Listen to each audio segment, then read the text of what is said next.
გერმანია და ავსტრალია თავდაცვის მიმართულებით არსებული მჭიდრო კავშირების კიდევ უფრო გაღრმავებაზე მუშაობენ. ავსტრალიის საგარეო საქმეთა მინისტრი პენი ვონგი და თავდაცვის მინისტრი რიჩარდ მარლესი ოფიციალური ვიზიტით გერმანიაში იმყოფებიან, სადაც მათ შეხვედრები გერმანელ კოლეგებთან გამართეს. მხარეებმა ახლო აღმოსავლეთში მიმდინარე დაძაბულობის გათვალისწინებით უსაფრთხოების კუთხით ურთიერთობების გაძლიერების მნიშვნელობაზე ისაუბრეს. ერთ-ერთი მთავარი განსახილველი თემა, რა თქმა უნდა, ჰორმუზის სრუტეა და ის თუ რა გავლენა აქვს მის ჩაკეტვას ჩვენს ხალხებზე, ჩვენს ეკონომიკებსა და მთლიანად გლობალურ ეკონომიკაზე. ჩვენ ვითანამშრომლებთ გერმანიასთან და სხვა პარტნიორებთან იმ ძალისხმევის მხარდასაჭერად, რომელიც სრუტის ხელახლა გახსნასა და ნავიგაციის უფლებებისა და თავისუფლებების აღდგენას ემსახურება. იმ თავისუფლების, რომელიც მნიშვნელოვანია ჩვენი ეკონომიკებისა და მთელი მსოფლიოსთვის, რომელიც ენერგომომარაგების უპრეცედენტო შეფერხებით ძალდება. ეს ასევე არის მაგალითი იმისა, თუ რატომ ვანიჭებთ ასეთ დიდ მნიშვნელობას ჩვენი ქვეყნების ეკონომიკებისა და მიწოდების ჯაჭვების მდგრადობას და რატომ ვმუშაობთ ერთად ავსტრალია, გერმანია და ასევე ევროკავშირი კრიტიკული მინერალების მოწოდების ჯაჭვების უსაფრთხოების გასაძლიერებლად. ჩვენ ვიცით, რომ ატლანტიკური და ინდო-წყნარი ოკეანის უსაფრთხოება ერთმანეთისგან განუყოფელია. ამას ბევრ რამეში ვხედავთ. მაგალითად, ვიცით, როგორ თანამშრომლობს რუსეთი ჩრდილოეთ კორეასთან უკრაინის წინააღმდეგ.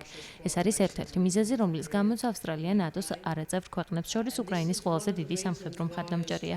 ჩვენ გავაგრძელებთ უკრაინის დახმარებას რუსეთის გაუმართლებელი ომის წინააღმდეგ. ავსტრალიის თავდაცვის ძალები უკრაინელი ჯარისკაცებისთვის სპეციალურ სამხედრო წვრთნებს 2023 წლიდან ატარებენ. ოპერაცია კუდუს ფარგლებში ავსტრალიის თავდაცვის ძალებმა უკრაინის შეიარაღებული ძალების 3650-ზე მეტი სამხედრო მოსამსახურე გადაამზადეს საბაზისო ქვევითი ტაქტიკის, ლიდერობისა და სამხედრო უნარების მიმართულებით. უკრაინაში რუსეთის სრულმასშტაბიანი შეჭრის შემდეგ კი ავსტრალიამ უკრაინას დაახლოებით 1,7 მილიარდი დოლარის ღირებულების სამხედრო დახმარება გამოუყო. ავსტრალიის თავდაცვის მინისტრის განცხადებით, ავსტრალია უკრაინის მხარდასაჭერად გერმანიასთან და მოკავშირე ქვეყნებთან მჭიდრო თანამშრომლობას მომავალშიც გააგრძელებს. ოპერაცია კუდუს ფარგლებში მორიგი სამხედრო წვრთნები კი 2026 წლის მეორე ნახევარში პოლონეთში იგეგმება. ჩვენ ვსაუბრობთ მთელ მსოფლიოში არსებულ გამოწვევებზე. რა თქმა უნდა, უკრაინაზე და იმაზე თუ როგორ შეგვიძლია ამ მიმართულებით უფრო მჭიდროდ ვითანამშრომლოთ. ვხედავთ იმ გამოწვევებს, რომლებიც ახლო აღმოსავლეთსა და ჰორმუზის სრუტის დახურვას უკავშირდება, ასევე ინდო-წყნარი ოკეანის რეგიონში არსებულ ზეწოლაზე. უფრო მეტად ვისაუბრებთ იმაზე, თუ როგორ შეგვიძლია თავდაცვის ძალებს შორის გავაძლიეროთ თანამშრომლობა ყველა მიმართულებით. ჩვენი თანამშრომლობისთვის უზარმაზარი შესაძლებლობები არსებობს. მხარეებს შორის მჭიდრო სამხედრო ურთიერთობების მნიშვნელობაზე ისაუბრა გერმანიის თავდაცვის მინისტრმა ბორის პისტორიუსმა. გერმანიის თავდაცვის მინისტრმა დაადასტურა, რომ გერმანია გაზრდის სამხედრო კონტინგენტს ინდო-წყნარი ოკეანის რეგიონში.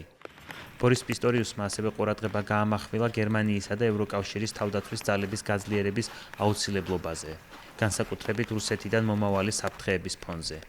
გერმანიის თავდაცვის სამინისტროს სამხედრო შეკავების შესაძლებლობების გაძლიერებასა და თავდაცვის ხარჯების გაზრდას გეგმავს. გერმანიის მიზანია ევროპელ პარტნიორებთან ერთად ნატოს თავდაცვის გაძლიერებაში მნიშვნელოვანი როლი შეასრულოს.